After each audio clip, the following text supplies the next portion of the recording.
मैं राजीव जी की तरफ रुक कर लेता हूं। राजीव, आपकी तरफ मैं रुक कर रहा हूं और जाहिर सी बात है, अब क्योंकि जनता ने अपना फैसला सुना दिया है, अब फैसला करना है आला कमान को। अब फैसले की घड़ी है चेहरे को लेकर कि इन प्रदेशों में मुख्यमंत्री कौन होगा। लेकिन आम जनता के मन में यह सवाल होगा कि यह फैसला कौन करेगा। वैसे तो संविधान और उसकी दुहाई दी जाती है हमेशा कि विधायक दल की बैठक होगी, जो विधायक तय करेंगे वो मुख्यमंत्री होगा।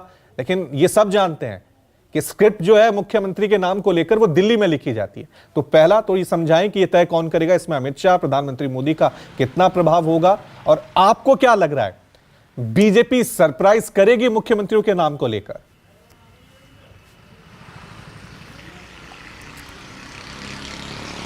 देखिए, आमतौर पर अभी कांग्रेस और बीजेपी की ये इस तरह की परंपरा है कि विधायक दल की बैठक होती है, केंद्रीय पर्यवेक्षक भेजे जाते हैं और मुख्यमंत्री का नाम तय हो जाता है। दरअसल केंद्रीय पर्यवेक्षक के नाम पर विधायक दलों को आला कमान की पसंद बताया जाता है और उसी हिसाब से फैसला हो जाता है।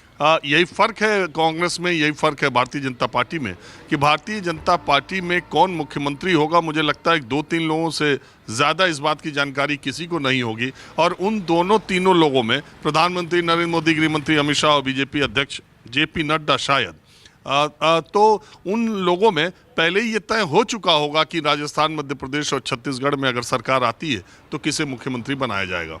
सवाल इस बात में मुझे अच्छी तरह, ये जिस तरह से योगी आदित्यनाथ को विधानसभा का चुनाव न लड़ने के बावजूद वहाँ मुख्यमंत्री बनाया गया, त्रिपुरा में बिप्लब देब को जिस तरह से मुख्यमंत्री बनाया गया, कांग्रेस से आए हुए हेमंत बिस्वा शर्मा को जिस तरह से मुख्यमंत्री बनाया गया अपने मुख्यमंत्री को हटाकर, जिनका 5 साल का कार्यकाल था, तो इसलिए भारतीय जनता पार्टी ने, आपने देखा कि गुजरात में चुनाव से 1 साल पहले विधानसभा अध्यक्ष समेत मुख्यमंत्री समेत पूरी मंत्रिपरिषद को पद से हटा दिया गया और नए मुख्यमंत्री बनाए गए। और तो इस तरीके के फैसले राज्यों के मामले में और केंद्र के मामले में भी, अब आप देखिए यहाँ से जिन सांसदों को टिकट दिया गया, केंद्रीय मंत्रियों को टिकट दिया गया, 6 महीने का कार्यकाल करीब उनका अभी बचा हुआ है लोकसभा का।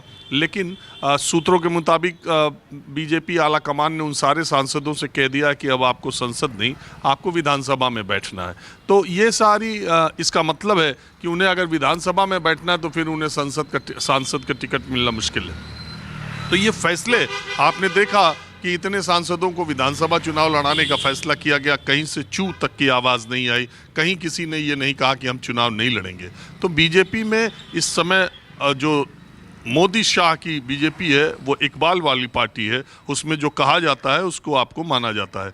लेकिन दिलचस्प बात यह है कि हम चर्चा इसलिए आज ये कर रहे हैं क्योंकि नतीजे तो 3 राज्यों के आए, तीनों में बीजेपी को, बल्कि राजस्थान में कम 2 जगह तो प्रचंड जीत मिली, लेकिन वहाँ के 18 साल के सिटिंग सीएम शिवराज सिंह चौहान भी हिम्मत न कर पाए कि नवनिर्वाचित विधायकों को डिनर पर अपने घर बुलाएं या कोई उल्लास और या कोई जश्न जैसी चीज़ मनाएं। अगर आप देखें तो रात का उनका बाहर एक रेस्टोरेंट में डिनर करने का परिवार के साथ वीडियो आया है। और ऐसे समय में जब रमन सिंह का भी कहीं कोई बयान नहीं आया, कहीं कोई बैठक नहीं, कहीं कोई मुलाकात नहीं, ऐसे समय में वसुंधरा राजे ने 2 दर्जन या 2 दर्जन से कुछ ज़्यादा ही विधायक अगर उनसे मिलने पहुंचे, अगर उन्होंने डिनर पार्टी दी, अगर उन्होंने बुलाया, तो इसकी वजह से आज हम सुबह चर्चा कर रहे हैं क्योंकि वसुंधरा राजे ने ऐसा किया है। बहुत लोग भारतीय जनता पार्टी में ये मानते हैं कि वसुंधरा राजे शिवराज सिंह चौहान और रमन सिंह नहीं है। वसुंधरा राजे अपने हिसाब से चीज़ों को लेकर चलती हैं और वो राजस्थान में मुख्यमंत्री पद छोड़ने का दावा इतनी आसानी से छोड़ दें, ऐसा नहीं है। वो अंतिम दम तक अपना संघर्ष और अपना दावा पेश करती रहेंगी।